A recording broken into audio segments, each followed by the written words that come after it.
नमस्कार। मेरा नाम है अमनदीप अरोरा।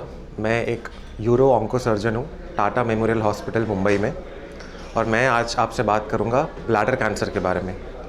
ब्लैडर कैंसर यानी पेशाब की थैली में जो कैंसर होता है उसके बारे में। तो सबसे पहली बात, ये कैंसर क्यों होता है? तो हर कैंसर के लिए, शरीर में जो कैंसर्स होते हैं उसके लिए कुछ कुछ कारण हैं, और ब्लैडर कैंसर के लिए सबसे इम्पॉर्टेंट, सबसे महत्वपूर्ण कारण जो है वो है किसी भी तरह से तंबाकू का इस्तेमाल। तो सिगरेट पीना, बीड़ी पीना या मुंह में तंबाकू चबाना, ये 3 बहुत कॉमन और सबसे ज़्यादा इम्पॉर्टेंट कारण हैं जिसकी वजह से ब्लैडर कैंसर होता है। क्यों होता है ब्लैडर कैंसर? तंबाकू में निकोटीन नाम की एक चीज़ होती है। ये चीज़ जब ब्लैडर में चली जाती है, क्योंकि ये चीज़ पेशाब के द्वारा बॉडी से निकलती है, तो जब ये निकलती है पेशाब के द्वारा और जाके ब्लैडर में, आपके पेशाब के थैली में जमा होती है, तो वहाँ पे वो ब्लैडर को इरिटेट कर देती है। वहाँ पे कुछ चेंजेस होते हैं और फिर ब्लैडर में कैंसर तैयार होता है।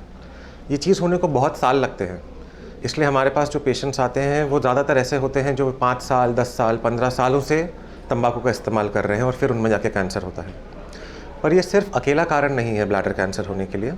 दूसरा जो इम्पॉर्टेंट कारण है ब्लैडर कैंसर के लिए, वो ये है कि अगर आप किसी पर्टिकुलर ऑक्यूपेशन में है, तो जो हमारे पेशेंट्स होते हैं ज़्यादातर वो ऐसे होते हैं जो रबर इंडस्ट्री या पेंट इंडस्ट्री में काम कर रहे हैं, क्योंकि वो इंडस्ट्रीज़ में जो केमिकल्स होते हैं उसके आसपास रहना, उससे ब्लैडर कैंसर हो सकता है।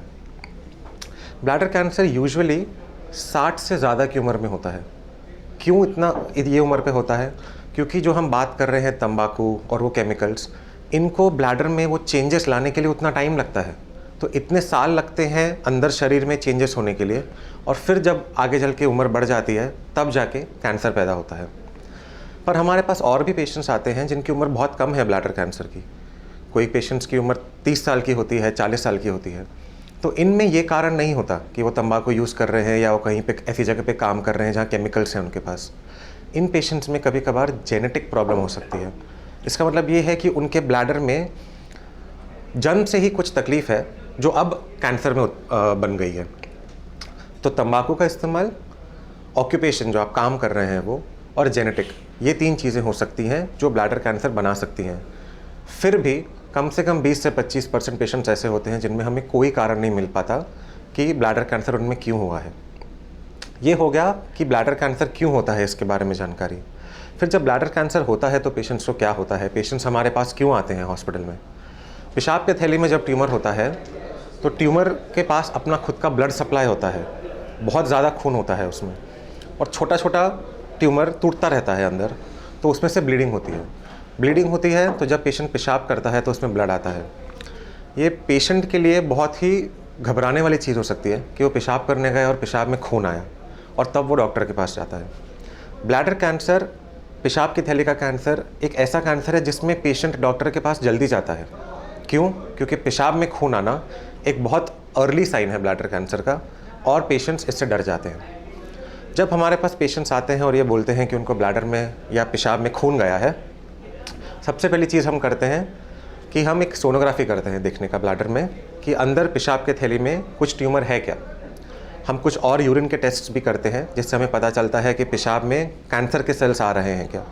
और एक बार जब सोनोग्राफी हमें बता देती है कि हाँ, पेशाब के थैली के अंदर कुछ गांठ जैसा दिख रहा है, तब उस गांठ को और बेहतर तरीके से देखने के लिए हम एक सीटी स्कैन करते हैं।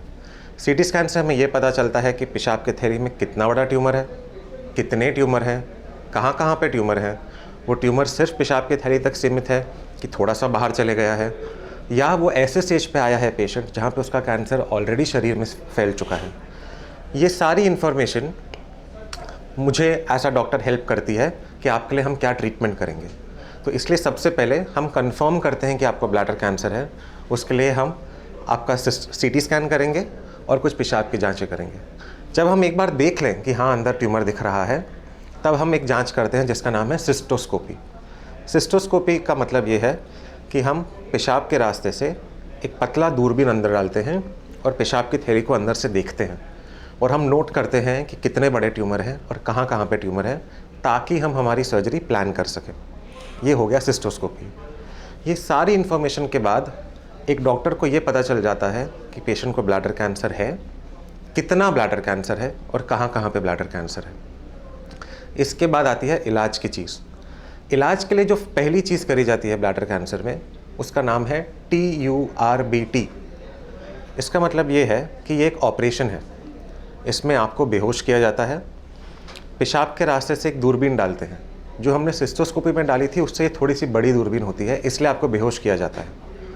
वो दूरबीन से हम अंदर जाते हैं, दोबारा आपके ब्लैडर को देखते हैं, और उस दूरबीन से ही फिर हम कुछ इंस्ट्रूमेंट्स, कुछ यंत्र अंदर डालते हैं और उस ट्यूमर को अंदर से काट देते हैं, और फिर वो ट्यूमर के छोटे टुकड़े उस दूरबीन के द्वारा ही बाहर आ जाते हैं। तो इस ऑपरेशन में कोई चीरा नहीं मारते हम पेशेंट को, इसको हम एंडोस्कोपिक सर्जरी कहते हैं। तो हम दूरबीन डालेंगे पेशाब के रास्ते से अंदर, वहीं पे अंदर ट्यूमर को काट देंगे, ट्यूमर वहीं से बाहर आ जाएगा। पेशेंट को एक कैथेटर यानी पेशाब का पाइप लगा होता है ऑपरेशन के बाद, और इसको हम मोस्टली अगले दिन निकाल देते हैं और फिर पेशेंट डिस्चार्ज हो जाता है। तो ये बहुत मेजर सर्जरी नहीं है, और इससे हमें कंफर्म पता चल जाता है कि हाँ ब्लैडर कैंसर है। ये सर्जरी में कभी कभी कॉम्प्लिकेशंस हो सकते हैं। तो जब हम ब्लैडर को अंदर से काट रहे होते हैं तो 5% पेशेंट्स में ऐसा हो सकता है कि हम थोड़ा सा ज़्यादा काट दें और ब्लैडर में छेद हो जाए, या ऐसा हो सकता है कि ऑपरेशन के बाद जब आप रिकवरी में हैं या अपने वार्ड में चले गए हैं दोबारा वापस, तो जो पेशाब का पाइप पड़ा हुआ है उसमें से खून आना शुरू हो जाए, जिसको हम बोलते हैं पोस्ट ऑपरेटिव ब्लीडिंग। ये भी कुछ अराउंड 5 से 10% पेशेंट्स में हो सकती है, और फिर इसके लिए ऐसा पॉसिबल है कि आपको शायद हमें ऑपरेशन थिएटर दोबारा लेके जाना पड़े, हम दोबारा अंदर दूरबीन डालें, पता करें कि आपको खून क्यों आ रहा है और उस चीज़ को बंद कर दें। अब ये TURBT से क्या मिलता है हमें? तो जो हमने आपका अंदर से ट्यूमर निकाल दिया है वो पैथोलॉजी एग्जामिनेशन के लिए जाता है। पैथोलॉजी रिपोर्ट में लिख के आता है कि ब्लैडर कैंसर है या नहीं। उसके बाद ये लिख के आता है कि वो ब्लैडर कैंसर कौन से ग्रेड का है। 2 किस्म के ब्लैडर कैंसर होते हैं, एक होता है लो ग्रेड, एक होता है हाई ग्रेड। जैसे आप समझ रहे होंगे, नाम से ही लो ग्रेड एक अच्छा वाला कैंसर है क्योंकि उसका नाम ही लो ग्रेड है। दूसरी तरफ है हाई ग्रेड कैंसर, जो थोड़ा सा और अग्रेसिव कैंसर है। दूसरी चीज़ हमें ये पता चलती है आपकी पैथोलॉजी रिपोर्ट से कि जो ब्लैडर के अंदर जो ट्यूमर है वो ब्लैडर के अंदर कितना घुस चुका है। अगर आप इमेजिन करेंगे कि ये ब्लैडर है तो ब्लैडर के अलग अलग लेयर्स होते हैं, ठीक है। उसमें से एक बहुत इंपॉर्टेंट लेयर होता है ब्लैडर का मसल, जो ब्लैडर की मांसपेशी है, जो काम करके अंदर ब्लैडर को दबा देती है जब हम पेशाब करने जाते हैं और पेशाब को बाहर निकालती है। हमें TURBT में ये जानना बहुत ज़रूरी है कि वो जो ब्लैडर का ट्यूमर है वो अंदर मांसपेशी तक चले गया है कि नहीं, ठीक है। तो रिपोर्ट में लिख के आता है कि आपका ट्यूमर मांसपेशी तक गया है या मांसपेशी तक नहीं गया है। ये दोनों चीज़ों का ट्रीटमेंट अलग है, क्योंकि अगर वो ट्यूमर मांसपेशी तक चले गया है तो उस ट्यूमर के पास ये क्षमता होती है कि वो बॉडी में और कहीं पे भी स्प्रेड हो सकता है। पर अगर वो उस मांसपेशी तक नहीं गया है तो उसके पास ये क्षमता अभी तक नहीं आई है कि वो बाहर चले जाए, इसलिए ट्रीटमेंट अलग है। तो ये सारी जानकारी आने के बाद, TURBT की पैथोलॉजी रिपोर्ट आने के बाद, एज अ डॉक्टर मुझे ये पता चल जाता है कि आपको कौन से ग्रेड का ब्लैडर कैंसर है और आपका ब्लैडर कैंसर जो पेशाब की थैली है उसके कितने अंदर तक घुस चुका है, और उसके बाद फिर हम ट्रीटमेंट प्लान करते हैं।